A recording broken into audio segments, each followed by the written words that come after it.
My hands were shaking. Not from cold, not from coffee, from the number on my phone screen.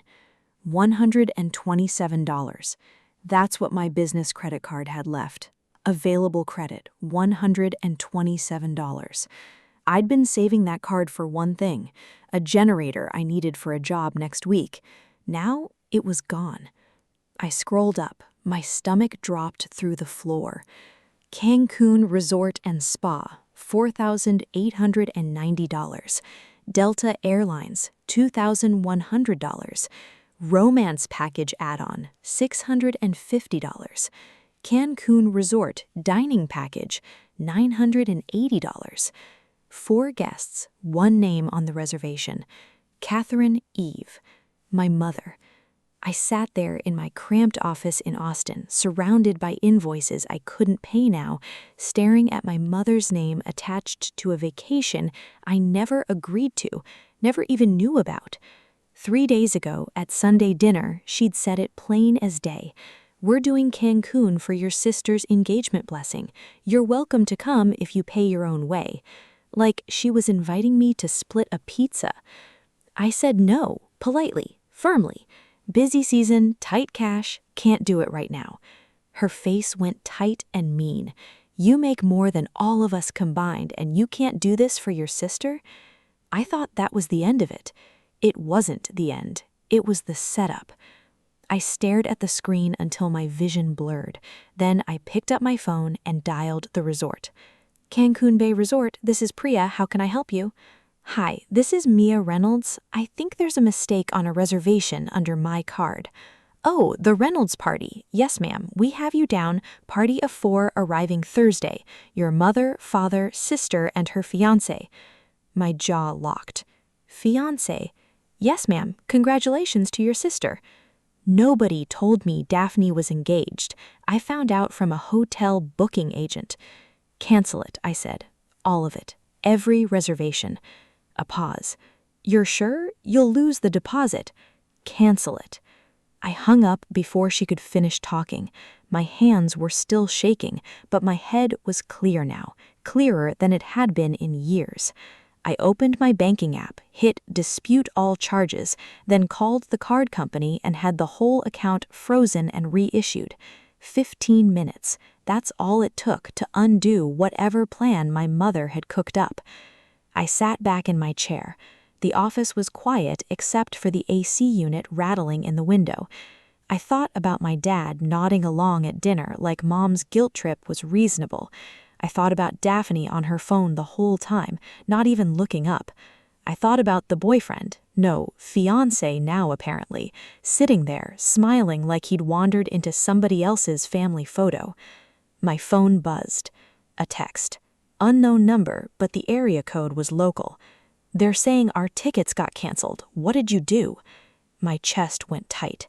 This had to be him, Jude, Daphne's fiancé, the polite guy who always said thank you too many times and never seemed to fit at that dinner table. I typed back 4 words. "Ask them who's paying." I hit send and set the phone face down on the desk, like that would stop it from buzzing again. It didn't buzz. Not until 6:47 the next morning, when someone started pounding on my front door like they were trying to knock it off the hinges. The pounding didn't stop. I opened the door a crack, chain still on, and saw my mom's face through the gap. Red, furious, mascara already smudged like she'd been crying on the drive over. Behind her, my dad stood with his arms crossed, jaw tight. Daphne was a step back, staring at her phone like it might save her from this. "Open the door, Mia." My mom's voice cracked on my name. I unhooked the chain. Big mistake. They pushed in before I even stepped back, filling my living room with noise. "Do you have any idea what you did?" Mom's hands were flying.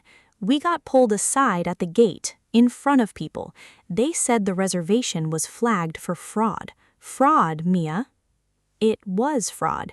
You used my card without asking. We were going to pay you back." "With what?" I said. "The same money you've been promising me back since 2019? Dad stepped in, doing his calm guy routine, the one that always somehow ends with me being the unreasonable one. Nobody meant any harm here. We just wanted to do something nice as a family. Nice, I repeated. You maxed out my business card for a resort in Cancun and didn't tell me my own sister got engaged. Daphne finally looked up. We were going to tell you at the trip. It was supposed to be a surprise. A surprise, I said, paid for by me without my permission so I could find out about my own sister's engagement in a hotel lobby. Nobody had an answer for that. For a second, the room just sat there, ugly and quiet. Then Mom went for the real reason, the one under all of it. We wanted Jude to see what kind of family he's marrying into. Stable, generous, put together. Do you know how that looked, getting stopped at the gate like criminals? He's going to think we're a mess. And there it was. So this was never about Daphne, I said slowly. It was a show. For him. Nobody denied it. That silence told me everything. I looked straight at her. Did you know I was supposed to be footing the whole thing? The flights, the suite, the excursions? All of it, on my card, and I was never even asked. She didn't answer. She looked at the floor. They told him I offered. It wasn't a question anymore. I could see it on her face. She knew. You didn't have to embarrass us, Daphne finally said, voice shaking. You could have just paid it quietly and dealt with it after. Dealt with it, I said. You mean stay quiet while you drain my account to impress your fiancé. Dad tried again, softer this time, like reasoning with a kid. You're the one who's good with money, Mia. We thought you'd understand. A little help goes a long way for family. A little help, I said. $8,600 is not a little help. That's payroll, that's rent. That's the difference between my business surviving winter or not. Mom's face twisted. You'd let money come before your own sister's happiness? I'd let honesty come before theft, I said. You didn't ask me. You didn't tell me. You just took it and hoped I'd swallow it because I always do. Nobody moved. Then my mom said the thing that ended it for me. People are going to ask why we're not there. What am I supposed to tell them? That my own daughter humiliated us? Tell them the truth, I said. Tell them you used my card without permission and got caught. Something in her face went cold, the way it always did right before she gave up trying to be sympathetic and switched to threats. You're going to regret this. Get out, I said. They didn't move right away. Dad opened his mouth like he had one more thing to say, thought better of it, and steered Mom toward the door instead. Daphne lingered a second longer, eyes wet, jaw tight, like she wanted to say something real for once. She didn't. The door shut. I stood there in the sudden quiet, heart still hammering, and realized my hands weren't shaking anymore. They were steady. I walked straight to my laptop, opened my business dashboard. My mom had helped with admin stuff for the past year, invoices, emails, a little bookkeeping. I paid her for it, gave her limited access because it made her feel useful and it kept things easier between us. I stared at her login for a second. Then I clicked Revoke Access. Every password, every shared login, every door she had into my business, gone in under 2 minutes. My phone was already buzzing before I finished. Missed call, Mom. Missed call, Mom. Text, Dad. I turned the phone face down and went to bed. I had no idea that cutting her off from a shared inbox and a bookkeeping login was about to turn into something a lot bigger than an argument about a vacation. The calls didn't stop for 3 days straight. I let most of them go to voicemail, Mom crying, then yelling, then crying again. Dad's messages were shorter, angrier, something about a client asking questions after he lost a contract, like that was somehow my fault too. Daphne sent one text that said, "You ruined everything," and then nothing else. I muted the group chat, went back to work, tried to remember what quiet felt like. Then Jude called me. "Hey," he said, "got a minute?" We met at a diner off the highway, the kind of place with cracked vinyl booths and coffee that tasted burnt no matter what time you ordered it. He was already in a booth when I got there, turning a mug in slow circles like he was trying to figure out what to say. "Just tell me the truth," he said once I sat down. "Did you really not know about the trip being on your card?" "I found out from a hotel booking agent. That's how I found out you two were engaged, too. Not from my sister, from a woman named Priya at the front desk." He went still. "They told me you offered to pay for the whole thing," he said quietly. "Said you wanted to do something nice, show the family had it together." "Of course they did," I said. "It's easier to sell a story than admit they stole from me." I told him everything. The card, the charges, the engagement I wasn't told about, the show they were putting on for him, stable family, generous family, together family, all of it funded off a card I only gave my mom for emergencies. He didn't say anything for a long moment. Then, "You know what got me at the airport? Nobody looked worried you might have been hacked. Nobody asked if you were okay. They just panicked about how it looked." "That's them," I said. "Image first, always." He nodded slow, like something was finally clicking into place for him. He said, "I've been feeling like I'm watching a highlight reel instead of a real family. Now I know why." We didn't solve anything that day. We just sat there and let it be true. 2 days later, a letter showed up in my mailbox. No return address. Handwriting I didn't recognize at first, until I saw the name signed at the bottom, Leonidas. Daphne's ex, the one my family spent years calling unstable, disrespectful, a mistake she was lucky to get away from. I hadn't talked to him since the breakup. I'd believed what I was told because it was easier than asking questions. The letter was short. He said he'd heard a version of what happened through people we both still knew, said it didn't surprise him one bit, said it was the exact pattern he lived through when he was with Daphne: money vanishing, guilt dressed up as love, loyalty measured by what you'd pay for. At the bottom, one line stuck with me: "If you ever want something real, call me. I might have a better seat for you at my table." I sat with that letter for a long time. Then I picked up my phone and dialed a number I hadn't used in years. He picked up on the second ring, voice careful like he wasn't sure it was really me. "I got your letter," I said. "I wasn't sure I should send it," he admitted, "but if anyone was gonna understand what I went through with your family, figured it'd be you." "I didn't understand back then," I said. "I'm sorry for that." "You don't need to apologize," he said. "You were on the inside. They're good at making the inside feel like the truth." We made plans to meet. Public place, no promises either way. I didn't tell anyone, not Jude, not Megan, nobody. It felt like stepping into a part of the story I didn't know had been waiting for me. That same night, my phone buzzed one more time. A text from Jude. "Can we talk, in person, tonight?" Something in my gut went tight reading it. We met outside his apartment, both of us standing in the cold like neither one of us wanted to be the first to say it. "I broke it off with Daphne," he said. "I didn't say anything right away.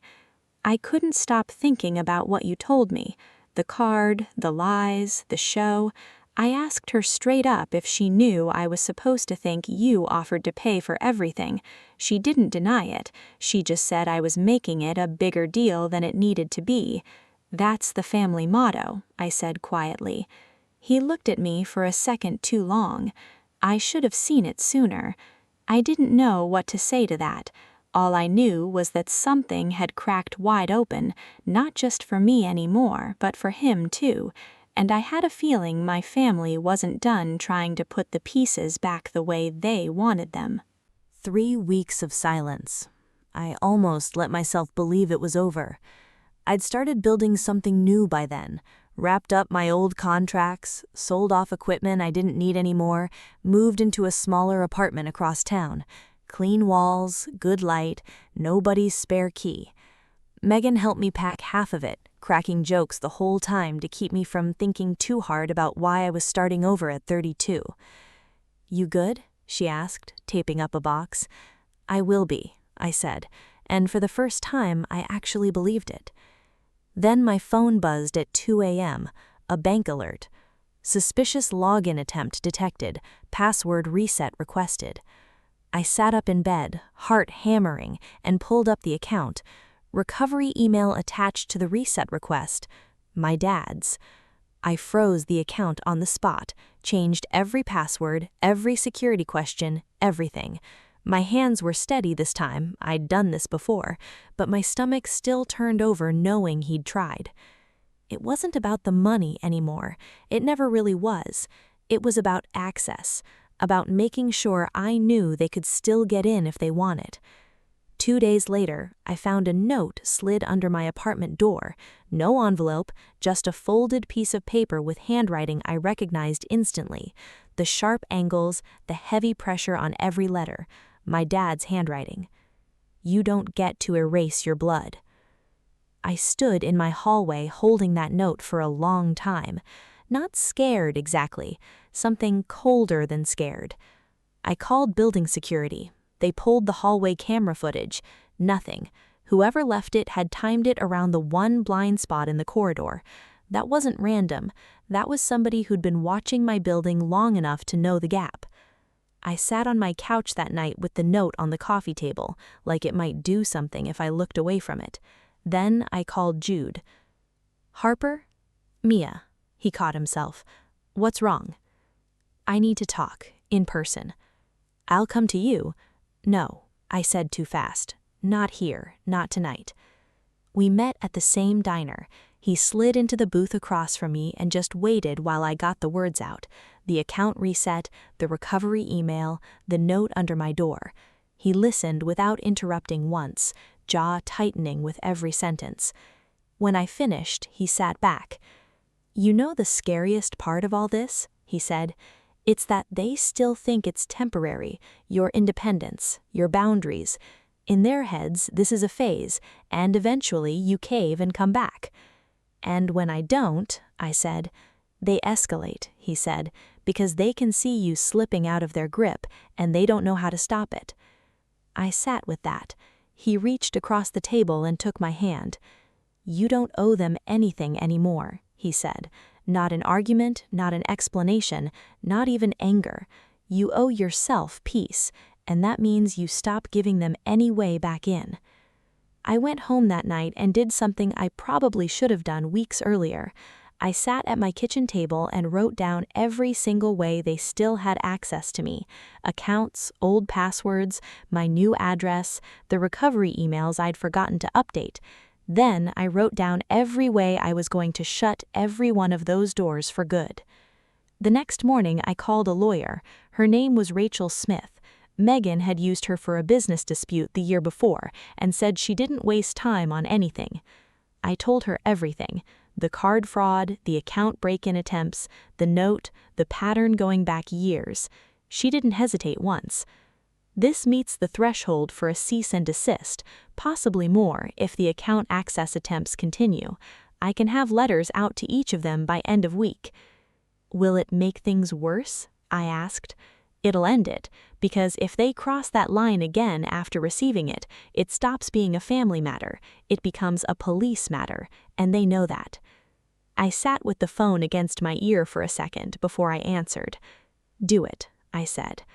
I had no idea hanging that phone that the silence coming from my family was about to be louder than anything they'd ever screamed at me.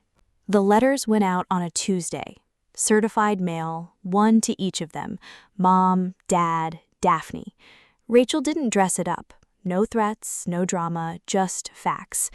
Any further contact, direct or indirect, calls, texts, showing up at my home or job, attempting to access my accounts would be treated as harassment and pursued legally. I braced myself for the explosion. I figured, at minimum, I'd get a voicemail so loud my phone would need a new speaker. Nothing came. No calls, no texts, no notes under my door, just silence, the kind that feels strange after years of noise, like your ears are still ringing from something that already stopped. It took me a full week to stop flinching every time my phone buzzed. Leonidas and I met for lunch that same week, the meeting I'd put off since his letter showed up. He looked different than I remembered, steadier, calmer, like someone who'd spent real time putting himself back together far away from my family's orbit. I told him everything over that lunch, all of it, start to finish. He listened the way Jude had, no interrupting, just nodding along like none of it surprised him. "Same playbook," he said when I finished. "Different decade, same script. Why didn't you ever say anything back when you were still around?"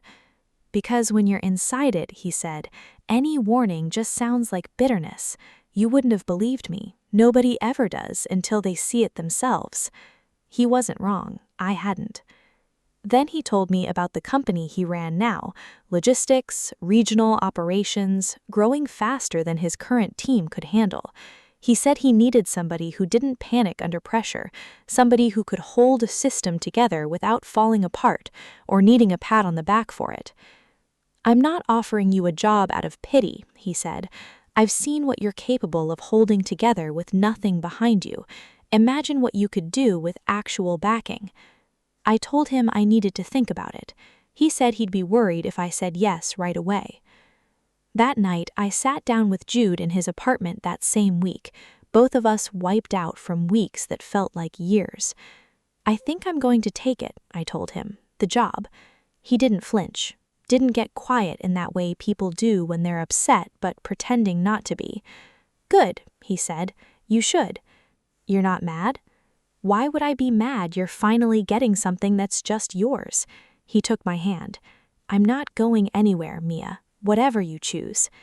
That sentence sat with me longer than almost anything else that whole year, because in a life of people who only wanted me around for what I could cover, he wasn't one of them. I signed with Leonidas 2 weeks later. Regional operations lead, real salary, real title, room to actually grow instead of just survive. I closed out what was left of my old business for good, finished moving into the new apartment, sunlight that didn't feel borrowed, walls nobody else had a key to but me. 3 weeks after the letters went out, my mom showed up outside my building anyway. I saw her through the window before she saw me, standing there holding a Tupperware container like she was just stopping by to say hi to a neighbor, not the daughter she tried to break back into. I didn't go down. I called Rachel instead and told her what happened. She sent a follow-up notice that afternoon. My mom never came back after that. People ask me sometimes how I'm doing now, expecting some dramatic answer. I just tell them the truth. I'm good. I've got a job that respects me, a guy who never once tried to use me, and a door nobody has a key to but me. I didn't destroy my family. I just stopped paying for the version of it that only existed to make other people look good. I didn't walk away from them. I walked towards myself.